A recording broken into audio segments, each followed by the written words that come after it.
ಎರಡೆರಡು ಹಬ್ಬ. ಹೌದು. ಹಬ್ಬದ ಪ್ರಿಪ್ರೇಷನ್ ಹೆಂಗಿದೆ ಅಂತ. ನಾವು ವಿಶೇಷವಾಗಿ ಜೋರಾಗಿ ಹಬ್ಬ ಮಾಡೋದು ಮನೆಯಲ್ಲಿ ಅಂದರೆ ರಂಜಾನ್ ಒಂದು ಬಿಟ್ಟರೆ ದೀಪಾವಳಿ. ತಾಯಿ ಎಲ್ಲ ಲಕ್ಷ್ಮೀ ಪೂಜೆ ಅದು ಇದು ಎಲ್ಲ ಗಾಡಿ ನಿಲ್ಲಿಸ್ಬಿಟ್ಟು ಎಲ್ಲ ಗಾಡಿ ಪೂಜೆ ಮಾಡಿ ದೀಪಾವಳಿ ಜೋರು ಮಾಡ್ತೀವಿ. ಯುಗಾದಿ ಅಷ್ಟೇ ಕಷ್ಟ ಮಾಡ್ತೀವಿ. ನಿಮ್ಮ ಫ್ಯಾಮಿಲಿ ಇದೆಯಲ್ಲ, ಯಾರೆಲ್ಲ ಲವ್ ಜಿಹಾದ್ ಅಂತ ಮಾತಾಡ್ತಾರೋ ಅಥವಾ ಯಾರೆಲ್ಲ ನಿಜವಾಗ್ಲೂ ಲವ್ ಜಿಹಾದ್ ಅಂತ ಮಾಡ್ತಿದಾರೋ ಅವ್ರೆಲ್ರಿಗೂ ಒಂದು ಮಾದರಿ. ಯಾಕೆ ಇದನ್ನ ಮಾತು ಹೇಳ್ತಿದೀನಿ ಅಂತಂದ್ರೆ, ಒಂದ್ ಕಡೆ ಪೂಜೆ ಆಗ್ತಾ ಇದ್ರೆ ಮತ್ತೊಂದ್ ಕಡೆ ನೀವು ನಮಾಜ್ ಮಾಡ್ತಾ ಇರ್ತೀರಾ. ನೀವು ರಾಜು ಸರ್ ಮೊದ್ಲೇ ಹೆಂಡತಿ ಮಗ ಅಥವಾ ಎರಡನೇ ಹೆಂಡತಿ? ಮೊದ್ಲೇ ಹೆಂಡತಿ ಮಗ. ಇಬ್ರು ಹೆಂಡತಿ ಪ್ರೇಮ ಇದೆ, ಹೆಸರು ಪ್ರೇಮ. ಇಬ್ರ ಹೆಸರು ಪ್ರೇಮ. ಅದು ಕೋಇನ್ಸಿಡೆನ್ಸ್. ಅಷ್ಟು ಪ್ರೀತಿ ಮಾಡ್ತಿದ್ರು. ಪ್ರೇಮ ಮೇಡಮ್ ನಿಮ್ ಜೊತೆ ಹೆಂಗೆ? ನಮ್ ಜೊತೆ ಅವ್ರ ಮುಂಚೆ ಮಕ್ಕಳೇ ಇರಲಿಲ್ಲ. ಎಷ್ಟು ವರ್ಷ ಮದುವೆಗೆ ಎಷ್ಟು ವರ್ಷ ಮಕ್ಕಳಾಗಿದೆ ಹೇಳಿದ್ರೆ ಅತಿಶಯೋಕ್ತಿ ಆಗುತ್ತೆ. ಬಿಜಾಪುರ ಹತ್ರ ಒಂದು ದೇವರಿದೆ, ಅಲ್ಲಿ ಹೋಗಿ ಬಿಡ್ಕೊಂಡು ತಾಯಿ ಬೇಡ್ಕೊಂಡಿದ್ದು ನಾನು ಬಿಡ್ಕೊಂಡು. ಓ ಮೈ ಗುಡ್ನೆಸ್. ಈ ವರ್ಷ ಅವ್ರಿಲ್ಲ, ಅವ್ರು ಇಲ್ಲೇ ಇರೋ ಹಬ್ಬ ಮಾಡ್ಬೇಕು. ಕಷ್ಟ ಆಗುತ್ತೆ, ಅದು ಟ್ರೈ. ಸೊ ಎರಡೆರಡು ಜೊತೆ ಬಟ್ಟೆ, ಎರಡೆರಡು ಹಬ್ಬ. ಹೌದು. ಹಬ್ಬದ ಪ್ರಿಪ್ರೇಷನ್ ಹೆಂಗಿದೆ ಅಂತ. ನಾವು ವಿಶೇಷವಾಗಿ ಜೋರಾಗಿ ಹಬ್ಬ ಮಾಡೋದು ಮನೆಯಲ್ಲಿ ಅಂದರೆ ರಂಜಾನ್ ಒಂದು ಬಿಟ್ಟರೆ ದೀಪಾವಳಿ. ಯಾಕಂದರೆ ನಮ್ಮ ತಾಯಿ ಎಲ್ಲ ಲಕ್ಷ್ಮೀ ಪೂಜೆ ಅದು ಇದು ಎಲ್ಲ ಗಾಡಿ ನಿಲ್ಲಿಸ್ಬಿಟ್ಟು ಎಲ್ಲ ಗಾಡಿ ಪೂಜೆ ಮಾಡಿ ದೀಪಾವಳಿ ಒಂದು ಜೋರು ಮಾಡ್ತೀವಿ. ಯುಗಾದಿ ಅಷ್ಟೇ ಕಷ್ಟ ಮಾಡ್ತೀವಿ. ರಂಜಾನ್ ಒಂದು ಆಬ್ವಿಯಸ್ಲಿ ಮಾಡೋದೇ ಅದೊಂದು ಹಬ್ಬ. ಅದು ತಂದೆಗೆ ಭಾಳ ಆಸೆ ರಂಜಾನ. ಬಕ್ರೀದ್ ಇದ್ರೆ ಅವರೆಲ್ಲ ಇದು ಮುಂದಿಂತೆಲ್ಲ ಹೊರ ಮಾಡಿರ್ತಿದ್ರು, ನಾವು ಬರೀ ಹಬ್ಬಕ್ಕೆ ಹೋಗಿರ್ತಿದ್ವಿ ಡ್ರಾಮಾ ಮುಗಿಸ್ಕೊಂಡು. ಈ ವರ್ಷ ಅವರಿಲ್ಲ, ಅವ್ರು ಇಲ್ಲೇ ಇರೋ ಹಬ್ಬ ಮಾಡಬೇಕು. ಕಷ್ಟ ಆಗುತ್ತೆ, ಅದು try.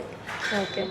So Raju Talikoti sir ನಿಮ್ಗೆ ಏನಂತಿದ್ರು, ಕರಿತಿದ್ರು? ಬಶೀರೆ ಅಂತಿದ್ರು. ಬಶೀರಾ? ಬಶೀರೆ ಇಲ್ಲ ಬಶೀರು. ಭಾಳ ಜನ ಇದ್ರು ಬಶೀರ್. ಉತ್ತರ ಕರ್ನಾಟಕದಲ್ಲಿ ಹಿಂಗೆ ಬಶೀರ್ ಅಂತ, ಬಶೀರೆ ಅನ್ನೋದು.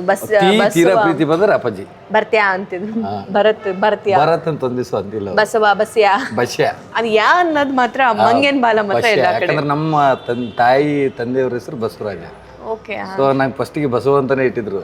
ಅದು ನಮ್ದು ಪರ್ಟಿಕ್ಯುಲರ್ ಆಗಿ ಪೇಪರಲ್ಲಿ ಬರ್ಬೇಕಲ್ಲ, ಸೊ ಬಶೀರ್ ಅಂತ ಮಾಡಿ ಆಮೇಲೆ ಇವತ್ತಿಗೂ ನಮ್ಮ ಅಜ್ಜಿ, ನಮ್ಮ ಅತ್ತೆ, ಮಾವ ಯಾರ್ಯಾರಿದ್ರೆ ಎಲ್ಲರೂ ಬಶ್ಯ ಅಂತಾನೆ ಕರೀತಾರೆ. ನಿಮ್ಮ ಫ್ಯಾಮಿಲಿ ಇದೆಯಲ್ಲ, ಆಕ್ಚುಲಿ ಯಾರೆಲ್ಲ ಲವ್ ಜಿಹಾದ್ ಅಂತ ಮಾತಾಡ್ತಾರೋ ಅಥವಾ ಯಾರೆಲ್ಲ ನಿಜವಾಗ್ಲೂ ಲವ್ ಜಿಹಾದ್ ಅಂತ ಮಾಡ್ತಿದಾರೋ ಅವ್ರೆಲ್ರಿಗೂ ಒಂದು ಮಾದರಿ. ಯಾಕೆ ಇದನ್ನ ಮಾತು ಹೇಳ್ತಿದೀನಿ ಅಂತಂದ್ರೆ, ನಿಮ್ಗೆಲ್ಲ ಫ್ರೀಡಮ್ ಇದೆ ಅಲ್ಲಿ. ಒಂದ್ ಕಡೆ ಪೂಜೆ ಆಗ್ತಾ ಇದ್ರೆ ಮತ್ತೊಂದ್ ಕಡೆ ನೀವು ನಮಾಜ್ ಮಾಡ್ತಾ ಇರ್ತೀರಾ. ಆ ಸೀನ್ ನನ್ಗೆ ತಿಳಿಸ್ಕೊಡ್ಬೋದಾ? ಯಾವತ್ತಾದ್ರೂ ನಿಮ್ಗೆ ಏನಾದ್ರು ಮೆಮೊರೀಸ್ ಇದೆಯಾ? ಇಲ್ಲ, ಸಾಕಷ್ಟಿದೆ. ನಾನು ಬಕ್ರೀದ್ ಹಬ್ಬದ ದಿವಸ, ರಂಜಾನ್ ಹಬ್ಬದ ದಿವಸ ನಾವು ವಿಶೇಷವಾಗಿ ಗೌರ್ಮೆಂಟ್ ಹಾಲಿಡೇ ಇದ್ರೆ ನಾವು ಬಂದೇ ಮಾಡಲ್ಲ ಶಿವನ. ಬಿಕಾಸ್ ಯಾಕಂದ್ರೆ ಅವ್ರು ಜಾಸ್ತಿ ಕ್ರೌಡ್ ಬರ್ತಾರೆ. ಎಷ್ಟೋ ಸಲ ನಮಾಜ್ ಮುಗಿಸ್ಕೊಂಡು ಓಡಿ ಬಂದು ನಾನು ಡ್ರಾಮಾಕ್ಕೆ ಹೋಗಿದ್ದೀನಿ. ಆಮೇಲೆ ಇವತ್ತಿಗೂ ಸ್ಟಿಲ್ ಎದ್ದ ತಕ್ಷಣ ನಾನು ಟಿಕೆಟ್ ಕೌಂಟ್ರಿಗೆ ನಾನೇ 2 ದಿನ ಕಿಡ್ಡಿ ಬೆಳಗೋದು, ಕಾಪಾಡಪ್ಪ ರಾಘವೇಂದ್ರ ಅಂತೇಳಿ. ಸೊ ಎರಡೂ ನಮ್ದ್ರಲ್ಲಿ ಹಂಗೆ ಬ್ಯಾಲೆನ್ಸ್ ಇದೆ. ನೀವು ರಾಘವೇಂದ್ರನ್ ಪರಮ ಭಕ್ತರಂತೆ. ನಾನು ಪ್ರತಿ ವರ್ಷಕ್ಕೆ 1 ಸರಿ 2 ಸರಿ ಹೋಗ್ತೀನಿ. ಯಾವ ಕೆಲಸ ಇರಲಿ ಬಿಡ್ಲಿ, ಅಲ್ಲಿ ಹೋಗಿ ದರ್ಶನ ಮಾಡೋರು ನಿಮ್ಗೆ ಸಮಾಧಾನ ಆಗಿದೆ. ಚಿಕ್ಕವನಿದ್ದಾಗಿಂದ ಇನ್ನೂ ನಮ್ಗೆ ಕಾಸ್ಟ್ ಯಾವುದು ಅಂತ ನಂಗೆ ಗೊತ್ತಿರಲಿಲ್ಲ. ಅವಾಗೆಲ್ಲ ಹಂಗೆ ಬೆಳೆದಿದ್ದು ನಾವು. ಇವಾಗ ನಮ್ಮ ಕಡೆ ಕೆಲವೊಂದು ಉತ್ತರ ಕನ್ನಡದಲ್ಲಿ, ನಮ್ಮ ಕೆಲವು ಜಿಲ್ಲೆದಲ್ಲಿ ಅದನ್ನ ಕೇಳೋದೇ ಇಲ್ಲ. ಕಲಾವಿದ್ರ ಬರ್ರಿ, ಕೂಡ್ರಿ, ತಿನ್ರಿ, ಉಣ್ರಿ, ಲೈಕ್ ಹಿಂಗೆ. ರಾಯರಿದ್ದಾರೆ, ನಂಬಿಕೆ ಇಡು ಅಂತ ಅಂತಾರೆ. ತುಂಬಾ ಜನರ ಲೈಫಲ್ಲೂ ಸಾಕಷ್ಟು ಮಿರಾಕಲ್ಸ್ಗಳಾಗಿರೋದಿದೆ. ನಿಮ್ಮ ಜೀವನದಲ್ಲಿ ಸಾಕಷ್ಟಾಗಿದೆ. ನಾನು ಎಷ್ಟು ಸಲ ಬೇಜಾರಾಗಿ ಅಪ್ ಆ್ಯಂಡ್ ಡೌನ್ಸನ್ನ ನೋಡಿ 18 ವರ್ಷದಲ್ಲಿ, ಅಂದರೆ ನಾನು ಚಿಕ್ಕವನಿದ್ದಾಗೆ ಜವಾಬ್ದಾರಿ ತೊಗೊಂಡ್ಬಿಟ್ಟೆ. ತಂದೆಯವ್ರದ್ದು ರೂಲ್ಸ್ ಅಪ್ರೋಚ್ ಮಾಡಲ್ಲ. ಫಸ್ಟ್ ಆಫ್ ಆಲ್ ಬಿಸ್ನೆಸ್ ನೀನು ಹಣೆ ಬರ. ಇವನ್ ನಮ್ಮ ತಂದೆ ನನ್ನ ಹತ್ರ ಆ್ಯಕ್ಟಿಂಗ್ ಬಂದರು, ಪೇಮೆಂಟ್ ಮಾತಾಡಿ ಪೇಮೆಂಟ್ ಕೊಟ್ಟರೆ ಕೆಲಸ ಮಾಡ್ತಿದ್ರು. ಅಷ್ಟು ಕಟ್ನಿಟ್ಟು. ಸೊ ಅಂಥವೆಲ್ಲ ಅಪ್ ಆ್ಯಂಡ್ ಡೌನ್ಸ್ ಬಂದಾಗೆಲ್ಲ ಸಾಕಪ್ಪ, ಯಾಕೆ ಬೇಡ ಅಂತೈತಿ. ಅವಾಗೆಲ್ಲ ರಾಯರೇ ನನಗೆ ದಾರಿ ತೋರಿಸಿದ್ರು. ನಿನಗೋಸ್ಕರ ಬೇರೆ ದಾರಿ ಇದೆ ಅಂತೇಳಿ. ಸೊ ಹಂಗೆ ಮಾಡ್ತಾ ಬಂದೆ. ಮುಸಂಜೆ ಮಹೇಶ್ವರ್ ಸಿಕ್ಕರು, ಅವ್ರ ಜೊತೆಗೆ ಒಂದು ಮೂವಿ ಮಾಡಿದೆ. ವಿಲನ್ ಆಗಿ ಮಾಡಿದೆ. ದೇವರಾಜ್ ಸರ್ ಹೀರೋ ಅದಕ್ಕೆ. ಆಮೇಲೆ ಮೇಘನಾ ಅವರು ಹೀರೋಯಿನ್ ಆಗಿದ್ರು. ಅದಾದ್ಮೇಲೆ ಒಂದು ಮಾಡಿದೆ. ಅದಾದ್ಮೇಲೆ ಮೊನ್ನೆ ರೀಸೆಂಟಾಗಿ ವಿಕ್ಕಿ ಅಂತೇಳಿ ಹೀರೋನೇ ಮಾಡಿದೆ. ಅದೇ ನಮ್ಮ ತಂದೆಯವ್ರ ಜೊತೆಗೆ ನಾನು ಲಾಸ್ಟ್ ಆ್ಯಕ್ಟ್ ಮಾಡಿದ್ದೆ. ಅವ್ರದ್ದು ಆಲ್ಮೋಸ್ಟ್ ಆಲ್ ಲಾಸ್ಟ್ ಮೂವಿ ಅದೇ ವಿಕ್ಕಿ. ಶೈನ್ ಶೆಟ್ಟಿ ಇಲ್ಲ ಶೈನ್ ಶೆಟ್ಟಿ ಅವ್ರ ಜೊತೆ ಮಾಡಕ್ ಹೋಗಿದ್ರು. ಒಂದ್ ದಿವಸ ಶೂಟಿಂಗ್ ಆಗಿತ್ತು. ಓಕೆ, ಅಲ್ಲಿ ಹಂಗೆ ಇನ್ಸಿಡೆಂಟ್ ಆಗಿದ್ದು. ಓಕೆ. ನಂದು ಲಾಸ್ಟ್ ಇಯರ್ದಲ್ಲಿ ಅದೇ ಲಾಸ್ಟ್ ಮೂವಿ ಅವರು. ಅದಾದ್ಮೇಲೆ ಒಂದೆರಡು ಅದಕ್ಕೂ ಮುಂಚೆ ಮಾಡಿದ್ದಾರೆ, ಇನ್ನೂ ರಿಲೀಸ್ ಆಗಿಲ್ಲ. ನೀವು ರಾಜು ಸರ್ ಮೊದಲೇ ಹೆಂಡತಿ ಮಗ ಅಥವಾ ಎರಡನೇ ಹೆಂಡತಿ? ಮೊದಲೇ ಹೆಂಡತಿ ಮಗ. ಇಬ್ರು ಹೆಂಡತಿ ಪ್ರೇಮ ಇದೆ, ಹೆಸರು ಕನ್ಫ್ಯೂಸ್ ಆಗಿದೆ. ಪ್ರೇಮ, ಇಬ್ಬರ ಹೆಸರು ಪ್ರೇಮ. ಅದು ಕೋಇನ್ಸಿಡೆನ್ಸ್. ಪ್ರೀತಿ ಮಾಡ್ತಿದ್ರ? ಇಲ್ಲ ಕೋಇನ್ಸಿಡೆನ್ಸ್ ಅದು. ಓಕೆ. ಪ್ರೇಮ್ ರಾಜ್ ಅಂತೇಳಿ. ಸರ್ ಇಬ್ರು ಒಂದೇ ಮನೇಲಿ ಇದ್ದಾರೆ? ಒಂದೇ ಮನೆ. ನಿಮ್ಗೆ ಯಾರಿಗೆ ಬಂದು ನೋಡಿದ್ರಿಗೆ ಅನ್ಸೋದೇ ಇಲ್ಲ ಇವರು ಅಕ್ಕ ತಂಗಿನೇ ಇರ್ಬೋದು ಅಂತ ಗೊತ್ತಿರೋ ಹೊರತಾಗಿ ಅವರು ಆ ಥರ ನೋಡ್ಕೊಂಡಿದ್ರು.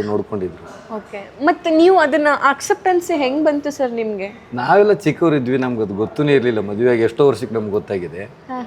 ಅಂದ್ರೆ ಮುಂಚೆ ಬೇರೆ ಇದ್ರು, ಆಮೇಲೆ ಇಂಟ್ರೊಡ್ಯೂಸ್ ಮಾಡಿಸಿದ್ದ, ಹೆಂಗೆ ಇದು? ಮುಂಚೆ ಬೇರೆನೇ. ಹೆಂಗಾಗಿದ್ದು? ರಾಜು ಸರ್ ಎರಡೂನು ಲವ್ ಮ್ಯಾರೇಜ್. ಹೌದು. ಅದ್ರ ಬಗ್ಗೆ ರಾಜು ಸರ್ ಲವ್ ಮ್ಯಾರೇಜ್ ಬಗ್ಗೆ ತಿಳಿಸಿ. ಅಲ್ಲ, ನಂಗೆ ಅಷ್ಟು ಗೊತ್ತಿಲ್ಲ, ಯಾಕಂದ್ರೆ ನಾನು ಹುಟ್ಟಿರ್ಲಿಲ್ಲ ಅವಾಗ. ಓಕೆ. ನಮ್ಮ ಮಮ್ಮಿನಂದ್ರೆ ಅವ್ರು ಸಿಕ್ಕಾಪಟ್ಟೆ ಪ್ರೀತಿ ಮಾಡ್ತಾನೆ ಇದ್ರು. ಅದು ಯಾವಾಗ ಅವ್ರ ಮೇಲೆ ಪ್ರೀತಿ ಆಯಿತು ಗೊತ್ತಿಲ್ಲ, ಯಾವಾಗ ಮದುವೆ ಆಯಿತು ಗೊತ್ತಿಲ್ಲ. ಬಟ್ ಅವ್ರು ಮದುವೆ ಆಗದೇ ಇದ್ರು ನಮ್ಮ ಚಿಕ್ಕಮ್ಮನೇ, ಬಿಕಾಸ್ ನಮ್ಮ ದೊಡ್ಡಮ್ಮರ ತಂಗಿನೇ ಇರೋದ್ರಿಂದ ನಾವು ಚಿಕ್ಕಮ್ಮ ಹುಟ್ಟಿದಾಗಿಂದ ಅನ್ಕೊಂತ ಬಂದಿದ್ವಿ. ಆಫ್ಟರ್ ಮ್ಯಾರೇಜ್ ಆದಮೇಲೆ ಎಷ್ಟೋ ವರ್ಷ ಆದಮೇಲೆ ಗೊತ್ತಿರಲಿಲ್ಲ ನಮಗೂ. ಆಮೇಲೆ ಬರ್ತಾ ಗೊತ್ತಾಯಿತು. ಸೊ ಚಿಕ್ಕಮ್ಮನೇ ಇದ್ರಲ್ಲ, ಈಗೂ ಚಿಕ್ಕಮ್ಮನೇ ಯಾವ್ದಾದ್ರು ಬಿಡು ಅಂತೇಳಿ ನಾವು ಲೀವಿ. ಅಂದ್ರೆ ಸರ್ ಅಷ್ಟು ಅಡ್ಜಸ್ಟ್ಮೆಂಟ್ ಅಲ್ಲಿ ಹೆಂಗೆ? ಅತ್ತೆ ಸೊಸೆನೇ ಇರದೇ ಇರೋ ಕಾಲ ಇದು. ಇಬ್ರು ಹೆಂಡ್ತಿಯರು ಅಷ್ಟು ಅಡ್ಜಸ್ಟ್ಮೆಂಟ್ ಅಲ್ಲಿ ಹೆಂಗಿರ್ತಿರು, ಹೆಂಗ್ ಆಕ್ಚುಲಿ ನಮ್ಮ ಮಮ್ಮಿ ಯಾಕಂದ್ರೆ ಅವ್ರು ಯಾವತ್ತು ಒಂದ್ಸಲ 2-3 ಸಲ ಜಗಳ ಆಡಿದ್ ಬಿಟ್ರೆ ಯಾವತ್ತೂ ಅವ್ರನ್ನ ಆ ಥರ ನನ್ನ ಸೌತಿ ಲೈಕ್ ಆ ಥರ ನೋಡೇ ಇಲ್ಲ. ತಂಗಿನೇ ಅಂತನೂ ಮಾತಾಡ್ಸ್ತಿದ್ರು, ಮುಂಚೆಯಿಂದನೂ ಮಾತಾಡ್ಸ್ತಿದ್ರು. ಸೊ ಅವ್ರಿಗೂ ಅಂತ ಇದಾಗಲಿಲ್ಲ. ನಮ್ಮ ತಂದೆ ಇಲ್ಲ ಅಂದ್ರೂ ನಮ್ಮ ಮಮ್ಮಿ ಮಾತಿಗೆ ಕೇಳ್ತಾರೆ ಅವ್ರು, ಹೆಂಗಂತೆ ಹಂಗಕ್ಕ ಅಂತಾರೆ.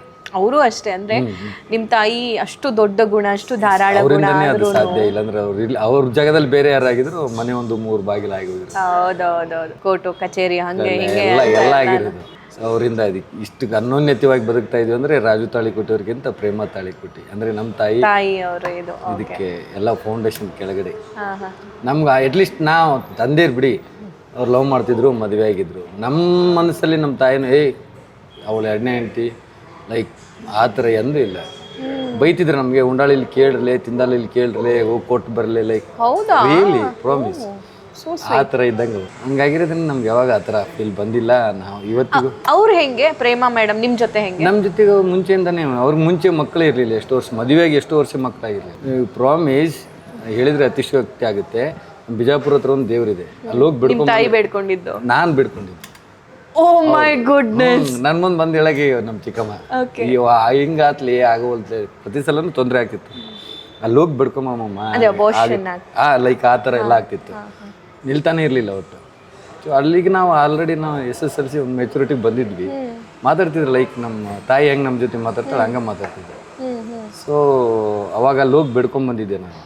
ಅವಾಗ ಅವ್ರಿಗೆ ಅಲ್ಲಿಂದ ಹೆಣ್ಮಗು ಆಯ್ತು, ಮತ್ತೆ ಒಂದು ಹೆಣ್ಮಗು ಆಯ್ತು. ಈಗ 2 ಹೆಣ್ಮಕ್ಳು ಇದ್ದಾರೆ, ಓದ್ತಾ ಇದ್ದಾರೆ. ಓಕೆ. ಸೊ ನೀವು 3 ಜನ? 3 ಜನ, 2 ಗಂಡು 1 ಹೆಣ್ಣು. ಅವರಿಬ್ರು ಟೋಟಲ್ 5 ಜನ. ಎಲ್ಲ ಜವಾಬ್ದಾರಿ ನಿಮ್ಮ ಹೆಗಲ ಮೇಲೆ. ಈ ಮುಂಚೆ ಸ್ವಲ್ಪ ಇತ್ತು, ಈಗ ಜಾಸ್ತಿ ಹೆಗಲ ಜವಾಬ್ದಾರಿ ತೊಗೊಂಡು ಹೋಗ್ಬೇಕಾಗಿದೆ. ಏನೇನ್ ಮಾಡ್ತಾರೆ? ಆಮೇಲೆ ಮತ್ತೊಂದು ಹೇಳ್ಬೇಕು, ಭರತ್ ಅವರ ಸಿಸ್ಟರು ನಮ್ಮೂರು ಸೊಸೆ, ನಮ್ಮೂರಲ್ಲಿ ಇದ್ದಾರೆ, ಬ್ಯಾಡಗಿ ಸೊಸೆ ನಿಮ್ಮ ತಂಗಿ. ಸೊ ನೀವು 3 ಜನ ಮತ್ತೆ ಇನ್ನಿಬ್ರು ಹೆಣ್ಮಕ್ಳು, ಟೋಟಲ್ ನಿಮ್ಗೆ 4 ಜನ ಸಿಬ್ಲಿಂಗ್ಸ್ ಇದ್ದಾರೆ. ಅವ್ರ ಬಗ್ಗೆ ಏನ್ ಹೇಳ್ತೀರಿ? ಯಾರ್ಯಾರು ಏನೇನ್ ಮಾಡ್ತಾರೆ? ಎಲ್ರಿ, ನಾವು ನಮ್ಮ ತಂಗಿನಂತೂ ಬೆಳಗ್ಗೆ ಕೊಟ್ಟಿದ್ದೀವಿ. ತಮ್ಮ ನನ್ನ ಜೊತೆಗೆ ಇವಾಗ ಡ್ರಾಮಾದಲ್ಲಿ ಕೆಲಸ ಮಾಡ್ತಾ ಇದ್ದಾನೆ. ಅವನು ಇಷ್ಟು ದಿವಸ ಬೇರೆ ಕಡೆ ಇದ್ದ, ತಂದೆಯವ್ರ ಜೊತೆ ಸ್ವಲ್ಪ ವಾದ ವಿವಾದ ಆಗಿ ಇವಾಗ ತಂದೆಯವ್ರು ತಿರ್ಕೊಂಡ್ಮೇಲೆ ಇಬ್ಬರು ಒಟ್ಟಿಗೆ ಸೇರಿ ನಾಟಕ ಕಂಪ್ನಿ ನಡ್ಸಾಕತ್ತೀವಿ. ಎಲ್ಲ ಕಡೆ ಚಲೋ ನಡೆದಾವೆ. ಅವರಿಬ್ಬರು ಇನ್ನೂ ಓದ್ತಾ ಇದ್ದಾರೆ, ನಮ್ಮ ಚಿಕ್ಕಮ್ಮನ ಮಕ್ಕಳು. ಅವ್ರೇನು ಓದ್ತಿದ್ದಾರೆ ಸರ್? ಒಬ್ಳು ಇವಾಗ 9th ಇದ್ದಾಳೆ, ಒಬ್ಳು SSLC ಇದೆ. ಇನ್ನೂ ಚಿಕ್ಕವರು. ಅವ್ರು ಯಾರು ನಮ್ಮ ಇದರಲ್ಲಿ ಯಾರನ್ನೂ ನಾವು ಹೆಣ್ಮಕ್ಳು ಬಂದಿಲ್ಲ ವಿಶೇಷವಾಗಿ. ನಾವೇ 2 ಗಂಡ್ಮಕ್ಳು ಬಂದಿದ್ದೀವಿ. ನಮಗೆ ಮುಗೀತು. ಅವ್ರಿಗೆ ಇಂಟ್ರೆಸ್ಟ್ ಇದ್ರೆ? ಇಲ್ಲ, ಇಂಟ್ರೆಸ್ಟ್ ಒಬ್ಳಿಗಿದೆ, ಮಾಡ್ತಾಳೆ. ನಮ್ಮ ತಂದೆಯವರು ಅಲ್ಲಿ ಇಲ್ಲಿ ಕೋಚಿಂಗ್ ಗೀಚಿಂಗ್ ಹಾಕಿದ್ರು. ಬಟ್ ಬೈ ಬರ್ತ್ ಬ್ಲಡ್ ಇದೆ, ಅವಳು ಮಾಡ್ತಾಳೆ. ಚಿಕ್ಕವಳಿದ್ದಾಳೆ ಒಬ್ಳು, ಮಾಡ್ತಾಳೆ. ಶಬ್ನಮ್ ಅಂತ. ಇಲ್ಲ ಹಂಗೆ ಜೊತೆಗೆ ಮಾಡಿಲ್ಲ, ಬಟ್ ಅವಳು ಕ್ಯೂರಿಯಾಸಿಟಿ ಹೊರಗಡೆ ಎಲ್ಲ ಸ್ಕೂಲಲ್ಲಿ ಗೀಲಲ್ಲಿ ಮಾಡ್ತಾ ಇದ್ದಾಳೆ ಅವಳು. ಅವಳು ಏನಾದ್ರು ಬಂದ್ರೆ ಬರ್ಬೋದು, ಬಂದ್ರೆ ಇಲ್ಲಾಂದ್ರೆ ಇಲ್ಲ. ಒಬ್ಬರೇ ತಮ್ಮ ಅಲ್ವಾ? ಒಬ್ಬರೇ ತಮ್ಮ. ಯಾರು ಸಿಬ್ಲಿಂಗ್ಸ್ ಅಲ್ಲಿ ತುಂಬಾ? ನಂಗೆ ನಮ್ಮ ತಂಗಿ ಹೀನಾನೇ ಬ್ಯಾಡಗಿ ಕೊಟ್ಟಿರೋದು. ಅವಳ ನಂಗೆ ಏನಿದ್ರು ಅವಳ ಮಾತಾಡ್ತಿರ್ತಾಳೆ. ಒಂದೊಂದ್ಸಲ ಅಪ್ಪಾಜಿ ನನ್ನ ಜೋಡಿಗೆ ಏನಾರು ಮಾತಾಡೋದು ಕಷ್ಟ ಆಗಿತ್ತು ಅಂದ್ರೆ ಅಲ್ಲೇ ಅವಳಿಗೆ ಹೇಳ್ತಿದ್ದ, ನಿಮ್ಮ ಮನೆಗೆ ಮಾಡ್ಯ ನೋಡ್ಲಿ, ಹೇಳ ಅವನಿಗೆ ಅಂತೇಳಿ. ಹಾಕಿ ಫೋನ್ ಮಾಡಕ್ಕೆ ಮತ್ತೆ ಹಿಂಗಾಗಿತ್ಲಣ್ಣ, ಆಯ್ತು ಸುದ್ದಿ ಮಾಡ್ತಿತ್ತು ಕೊಡು ಅಂತೇಳಿ. ನಮ್ಮ ತಂಗಿ ನಂಗೆ favourite, all time favourite. Okay. ನಿಮ್ಮ 2ನೇ ತಾಯಿ ನಿಮ್ಮ ಜೊತೆ ಹೇಗೆ? ಚೆನ್ನಾಗಿದ್ದಾರೆ. ನಾನು ಇವತ್ತಿಗೂ ಫೋನ್ ಅವರೇ ಮಾಡ್ತಾರೆ, ಹೆಂಗೆ ಉಂಡಿ ತಿಂದೆ. ನಾನು ಇನ್ನೊಂದ್ಸಲ ಬಿಡ್ಬೋದು, ಬಟ್ ಅವ್ರು ಮಾಡಿ ನಂಗೆ ಮಾತಾಡ್ತಾರೆ, ಆರಾಮಿದ್ದೀರಾ, ಬಾ ಈಗ ನಾಳೆ ಹಬ್ಬ ಐತಿ, ಜಲ್ದಿ ಬಾ ಬಾ ಬಾ ಬಾ. ಸರಿ ಬರ್ತೀನಿ ಅಂತ.